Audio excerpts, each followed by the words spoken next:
ঈদ শেষ হয়েছে প্রায় মাসখানেক আগে, কিন্তু ঈদের সিনেমাগুলোর রেশ কিন্তু এখনো কেটে যায়নি।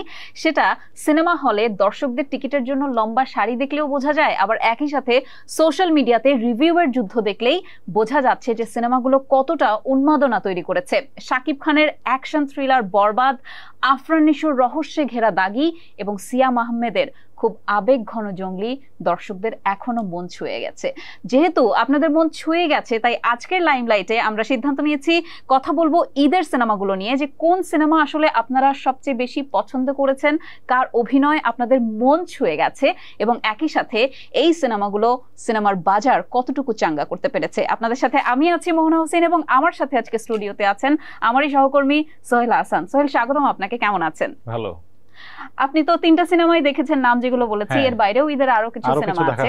তো সবগুলো সিনেমা মিলে আমি আপনার কাছে জানতে চাইবো যে আপনার কোন সিনেমাটা সবচেয়ে বেশি ভালো লেগেছে, এবং যেহেতু আপনি এই ক্ষেত্রে কাজ করছেন, দর্শকদের কোন সিনেমাগুলো সবচেয়ে বেশি দর্শকরা গ্রহণ করেছেন। মোহনা, আমার কথা পরে বলবো।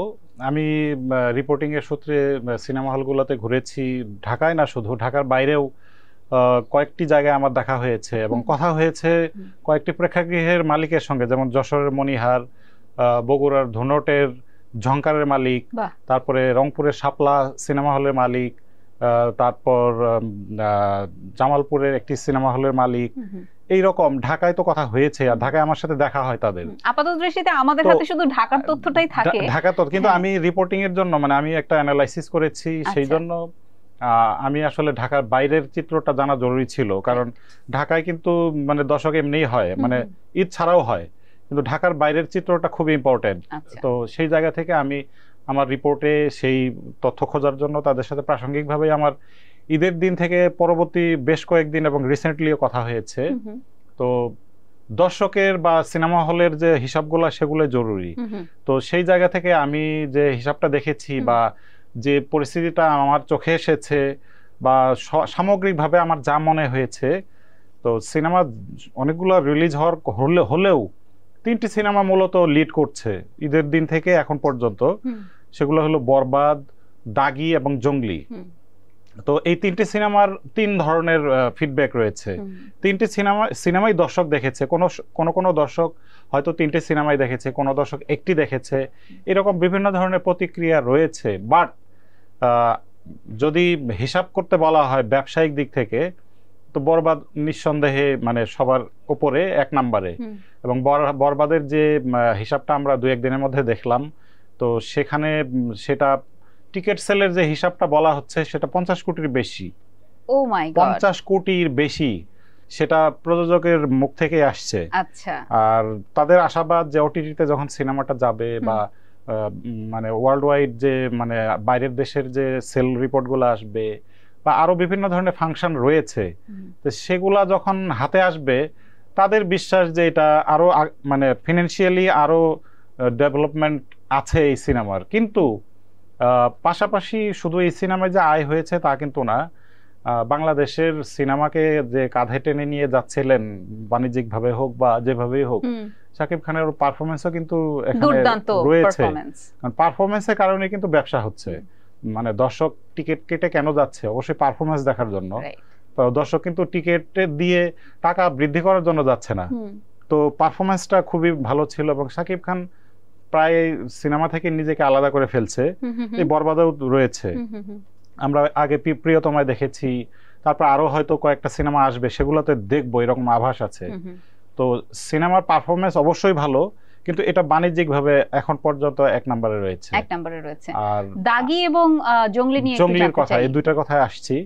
তো দাগির যে বিষয়টা, এখানে ডিফারেন্ট যে বিষয়টা রয়েছে, যে আফরান নিশো আমাদের বাংলাদেশের টেলিভিশন নাটক বা ওটিটি কন্টেন্টে আফরান নিশো ছোট পর্দা থেকেই যাকে আমরা আসলে চিনি, ওখানে তাকে যুবরাজ বলা হয়, কখনো অপূর্ব কখনো নিশো, কিন্তু দুইজনই সমান সমান একটা অবস্থানে থাকে।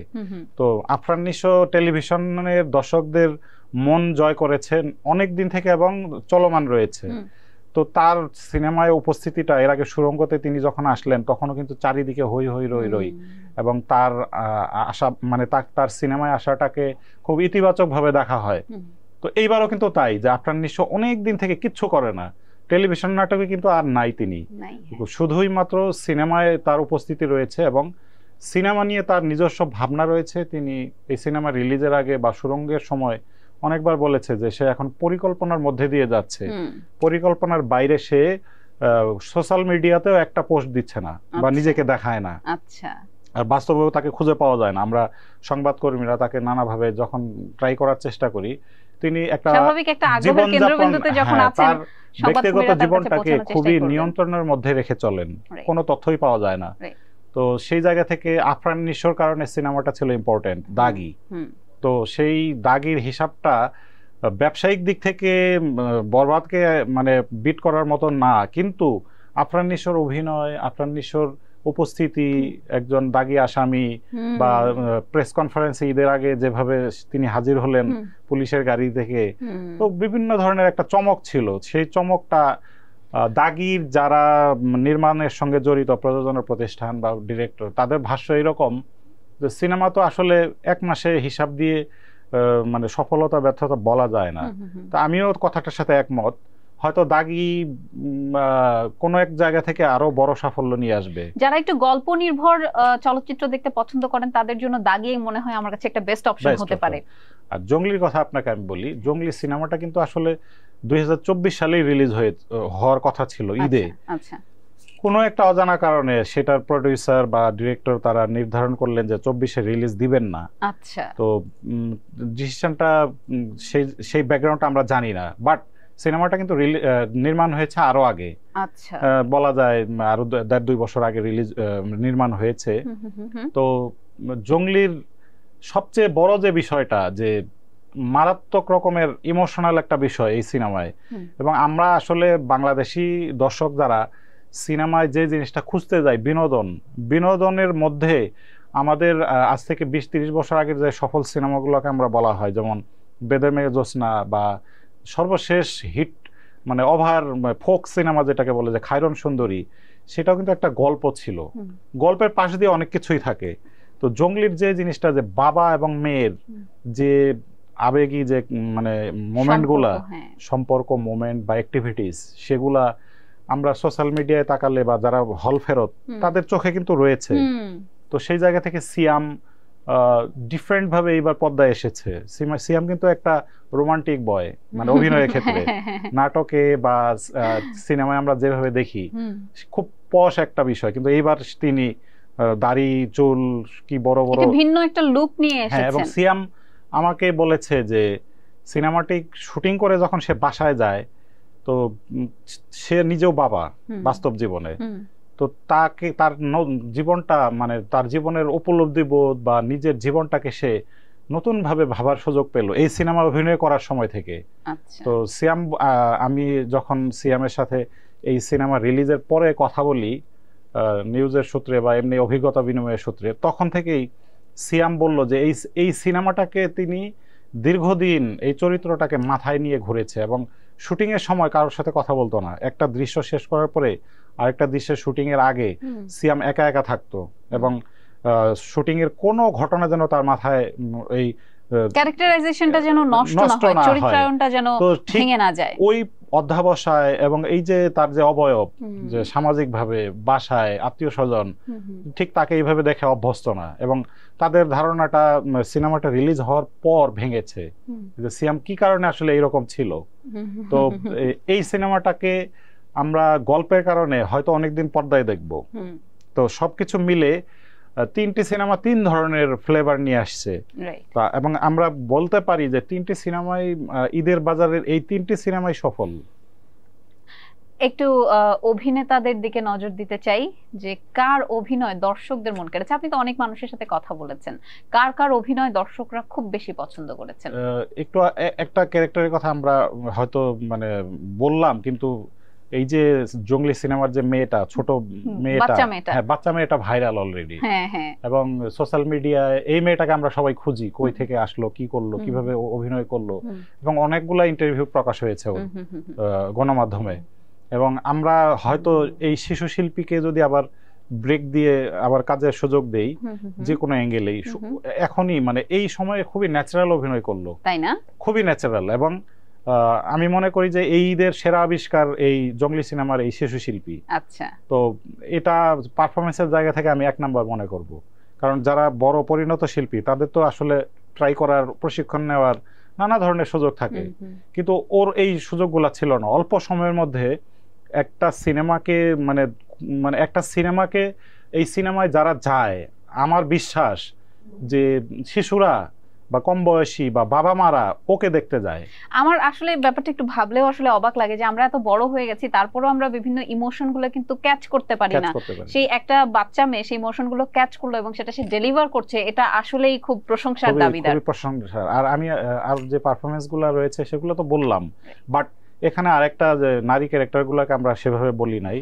বাংলাদেশি মানে যেমন ইধিকা পাল আমাদের বাইরের দেশের, তো বাংলাদেশের এখানে যে অভিনেত্রীগুলা ছিল, বুবলি, তমা মির্জা বা আরো অনেকেই, নুসরাত ফারিয়া বা আরো অনেকেই ছিল।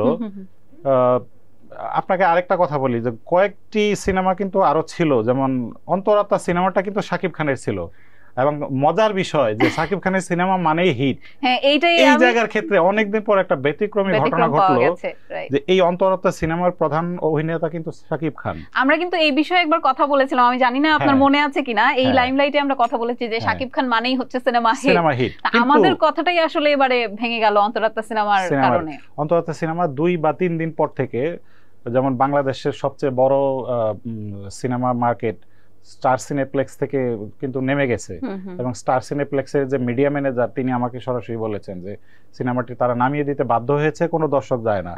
এবং বগুড়ার ধুনটের যে হল মালিক তিনি আমাকে আফসোসের সুরে বলছে যে আমার পাশের হলে বরবাদ চলে, সব দর্শক ওইদিকে, আর আমি অন্তরাত্মা শাকিব খানের সিনেমার জন্য আমি এটা নিয়ে আসলাম।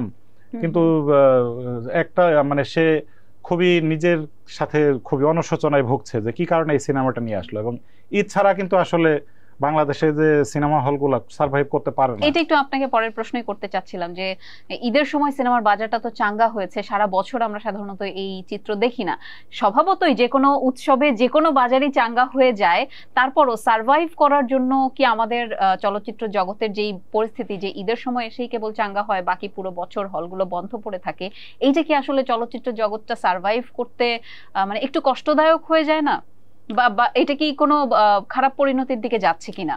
অবশ্যই এটা একটা ভালো উদাহরণ নয়, কারণ শুধু একটা উৎসবের জন্য, উৎসবের সময় সিনেমা হলে দর্শক যাবে বা সিনেমা হল চলবে, আর বছরের 2টি মাত্র উৎসব, ঈদ এবং হয়তো আরেকটা পহেলা বৈশাখ বা ভ্যালেন্টাইন বা এইরকম করে 5টা, একটা 12 মাসের যদি 5টা সপ্তাহের হিসাব আসে তাহলে এটা খুবই দুঃখজনক বিষয়।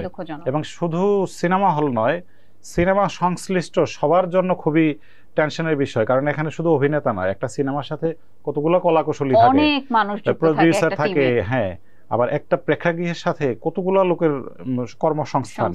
তো মূল জিনিসটা যেটা যে দর্শকের না আসার কারণেই নাকি আসলে ঈদের বাইরের সময়গুলোতে সিনেমা চলে না, এটা প্রেক্ষাগৃহ মালিকরা আমাদেরকে বলে যে ঈদের অন্য সময়গুলোতে ভালো সিনেমার সংকট, মানে দর্শক যে হলে আসবে এই ধরনের সিনেমাগুলা তারা পায় না, যেমন ঈদে যে সিনেমাগুলো দেয়। তার মানে এটা তো প্রোডিউসার কিংবা ডিরেক্টরের উপর একটু দায়িত্ব যায় যে প্রোডিউসার ডিরেক্টরদের বা প্রোডিউসারদের সঙ্গে কথা বললে তারা বলে যে যদি আমরা এই সময় দেই, বরবাদটা যদি মার্কেট থেকে টাকা তুলতে না পারে, মানে পরস্পর বিরোধী যে মানে শঙ্কা, যে হল মালিকরা চায় ভালো সিনেমা, আবার প্রোডিউসাররা চিন্তা করে আমার এই বিগ বাজেটের সিনেমা ঈদ ছাড়া যদি দেই, টাকা যদি না ওঠে, এই যে রিস্কটা কেউ নিতে চায় না। এবং রিস্ক না নেওয়ার কারণে বাংলাদেশে গত কয়েক বছরে, 1-2 দিনের কথা না বা এই ঈদের কথা না,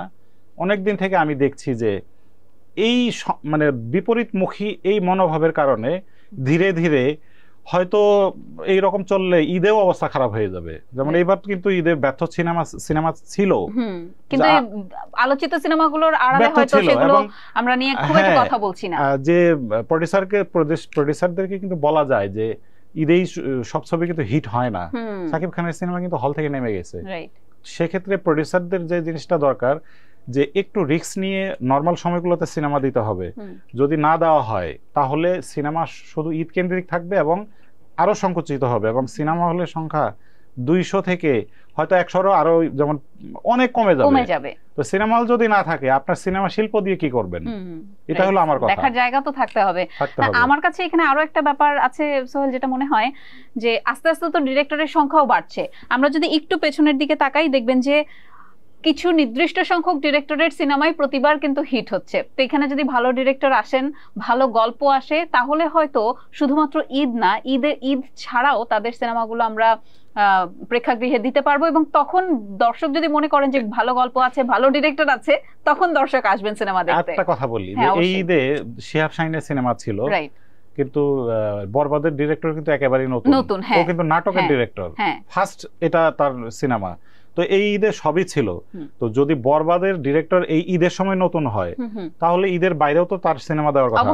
এখানে মূল কথা হলো যে ডিরেক্টর দেখে কেউ সিনেমা দেখতে যায় না এখন। তবে একটা বড় সংখ্যক মানুষ আছে কিন্তু যারা আসলে ডিরেক্টর দেখে, সেই ধারণাটা আমি মনে হয়, আমার মনে হয় যেটা আমার ধারণা, যে এই ধারণাটা এখন আর মাস দর্শক কিন্তু নেয় না। তারা মানে একটা বিনোদন খোঁজে, গল্প, নির্মাণ, গান, অভিনয় শিল্পী অবশ্যই মুখ্য। যেমন শাকিব খানের কাছ থেকে একটা ভালো ডিফারেন্ট অভিনয় আশা করা যায়, নিশোর ক্ষেত্রেও তাই। সিয়ামও পরীক্ষিত অভিনেতা, বা বুবলি, তমা মির্জা, বা যারা আছে যেমন বাইরের যে ইধিকা পাল আসছে, সে প্রিয়তমা থেকে এখানে পরীক্ষিত। তো এইরকম অভিনয় শিল্পী এবং গল্প, পাশাপাশি নির্মাণের যে বৈচিত্র্যতা, যে আপনার দৃশ্যগুলো সুন্দর হইতে হবে, অরিজিনালি আপনি যে নদীর পাড় দেখাইতে চান সেটা যেন কোনো মানে গ্রাফিক্সে না হয়। তো এই জিনিসগুলো এনশিওর করতে পারলে ডিরেক্টর নতুন হইলেও সমস্যা নাই। ধন্যবাদ সোহেল, আপনার সাথে আড্ডা দিয়ে অনেক ভালো লাগলো। আমার সবচেয়ে বেশি আসলে ভালো লেগেছে যে আমরা তো আপাত দৃষ্টিতে ঢাকার চিত্রটা দেখি, পত্রপত্রিকায় আমরা ঢাকার চিত্রটাই দেখি। আপনি আমাদেরকে একটু ভেতরের, একটু মফস্বল এলাকার চিত্রগুলো আমাদের সামনে তুলে ধরেছেন। এই জিনিসটা আসলে খুবই, আশা করি যারা সিনেমা প্রেমী আছেন তাদের জন্য একটা ভালো ইনসাইট হবে, যে জানতে পারলেন কোথায় সিনেমাগুলো কেমন চলছে। ভালো থাকবেন সোহেল, ধন্যবাদ আপনাকে। দর্শক আপনাদেরকে অসংখ্য ধন্যবাদ, এতক্ষণ আমাদের সাথে ছিলেন। আশা করি আজকের আড্ডা আপনাদের ভালো লেগেছে। আপনারা কমেন্ট করে জানাতে পারেন সামনের পর্বগুলোতে আপনারা কি নিয়ে আলোচনা শুনতে চান। ততক্ষণ পর্যন্ত ভালো থাকবেন, সুস্থ থাকবেন। ধন্যবাদ সবাইকে।